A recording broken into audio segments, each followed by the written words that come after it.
Men do not like older women. Would you ever date an older woman? No. Why do you date younger women? Less trauma? Perfect age for me is 30 to 40. How old are you? I'm 62. What's your age range?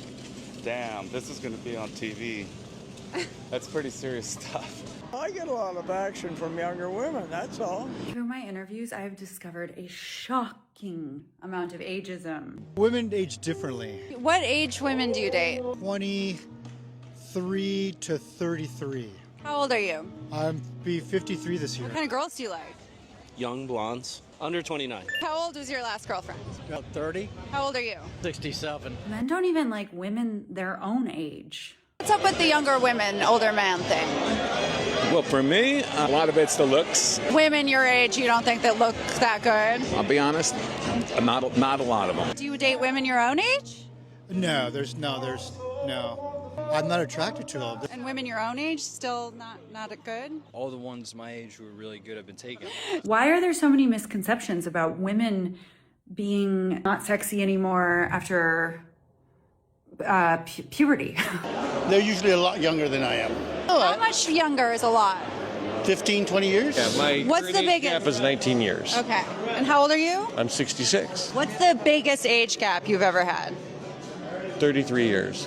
I see so many women ranting about like, oh, how all men are toxic on social media, narcissist, X, blah, blah, blah. Whereas they don't realize they are the problem. You are the problem. Most of the unhealed women, broken women are the problem. You are exactly, I'm not talking to you personally, but like all these women who like moan about how men are bad, blah, blah, blah online, they are the problem and they are the reason why dating is so shit right now and why dating is so hard, why men don't want to commit, why men are resentful. This is exactly the reason, and let me explain you. And this mostly applies to women who are single and unhappy, because most of the married women are happily married, so they don't have a reason to sit here on TikTok or Instagram and post quotes about how every man is toxic and comment on social media like that all men are shit. Like, they don't do that because they are happy in their relationships and they have a man who cares for them, loves them, and provides for them.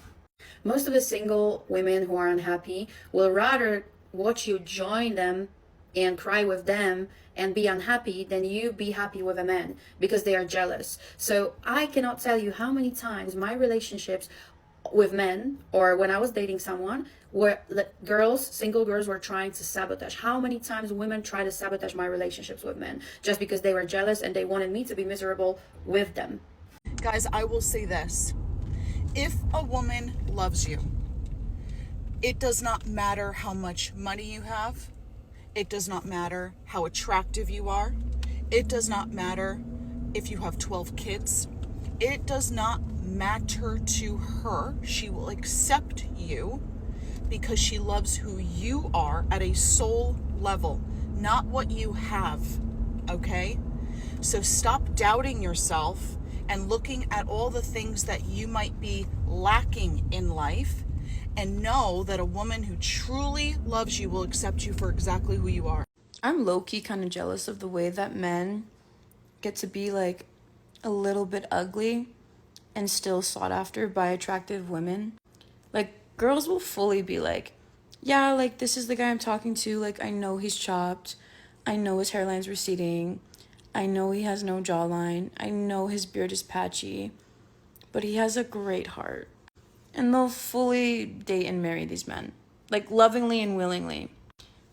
When the fuck does a man ever do that? When the fuck has a man gotten with a girl, shown a picture to his friends and been like, yeah, she's a little chopped, she's a little this, she's a little that, but she's got a good heart.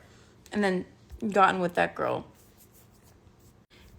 That doesn't fucking happen. Like, that does not fucking happen. And this is why I also, like, really don't understand the male loneliness epidemic. Because, like, it's not hard. You don't have to be, I don't know, I feel like the discourse from men is like, oh, well, you have to be jacked and you have to be a looks maxer. Like, you have to have all these things. And it's like, I don't think so. I don't think you have to be Ryan Gosling to get a girlfriend. I think you just have to have, like, manners and be polite and nice and, like, emotionally intelligent. And, like, basic human respect for women. You really don't have to be that cute. As a guy, you do not have to be that cute to get a cute girlfriend. That's the key here. There's a discrepancy. In order to be a girl with a cute boyfriend, you have to be really cute. You have to be really, really cute. In order to be a guy with a cute girlfriend, you really don't have to be that cute. The interviewer is running headfirst into an iron law of biology and sociology, but she's branding it as shocking ageism because the truth is too brutal to say out loud. Men and women value fundamentally different currencies. She's wandering around with a microphone trying to find a glitch in the matrix, but instead she's just getting an unfiltered data dump of male preference. The interviewer asks, why are there so many misconceptions about women being not sexy anymore after puberty? Which is a hysterical, hyperbolic stretch, but it highlights her desperation to pathologize basic attraction. A man's value in the dating market is cumulative. It's built on resources, status, stability, and capability.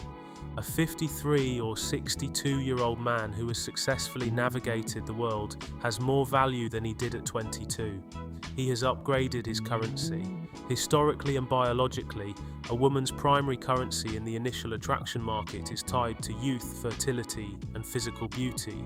The interviewer is trying to frame this as a societal defect, but it's just the market clearing. If an older man has the resources to attract a woman who brings youth and peace into his life, there is zero biological or logical incentive for him to settle for less just to satisfy a stranger's concept of fairness. Women never apologize for their standards, so why should men? I will have my own kingdom, my own queen. She is exposing the toxic economy of female romantic misery. The loudest voices dictating male toxicity discourse belong to a bitter coalition of the single and unhappy who have turned their personal romantic failures into a grand generalized crusade against masculinity.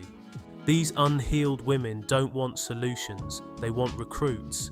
When they see a friend happily dating or building a traditional dynamic with a cooperative man, it acts as a mirror reflecting their own failures. To break that mirror, they employ passive-aggressive sabotage, disguising jealousy as girl boss advice, whispering that her partner is controlling for doing normal man things and trying to pull her back down into the single and miserable crab bucket. Emotional, damn it! Telling a man that a woman will love him at a soul level regardless of his empty bank account, poor physical shape, or a 12-kid baggage train is pure fantasy. Sure, there are extremely rare women who will support and encourage a broke man to level up, but ultimately, this kind of messaging does massive damage because it gives struggling or stagnant men a psychological pass to stop working on themselves. It tells them to wait around for a magical soulmate to love their unrealized potential, rather than doing the hard work required to actually become a man of value. She's selling a cheap emotional high to an audience hungry for validation, but the market doesn't trade in souls, it trades in value. I am not saying true love does not exist, but we have to separate realistic and unrealistic expectations and try to live in reality. I will do that. Thanks. She is staring directly at the mechanics of sexual economics and somehow drawing the absolute wrong conclusion about why the system is set up this way. She's complaining about the exact dynamic we just discussed, the fact that men and women trade in totally different currencies, but she's framing it as an unfair perk for men rather than a reflection of the crushing burden they carry.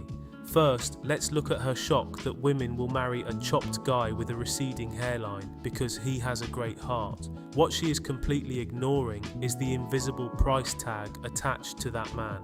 An average-looking or ugly man who secures an attractive woman isn't pulling off a magic trick with just a good personality. He is compensating for his lack of physical aesthetics with cumulative value. He has resources, ambition, stability, or status. The attractive woman isn't doing charity work. She is trading her youth and beauty for his competence and protection. Secondly, she has no concept of the invisible mass of men who do have manners, are polite, but are completely invisible to women because they haven't achieved the financial or social status required to make up for their lack of model looks. She's an idiot. Real Men of Genius.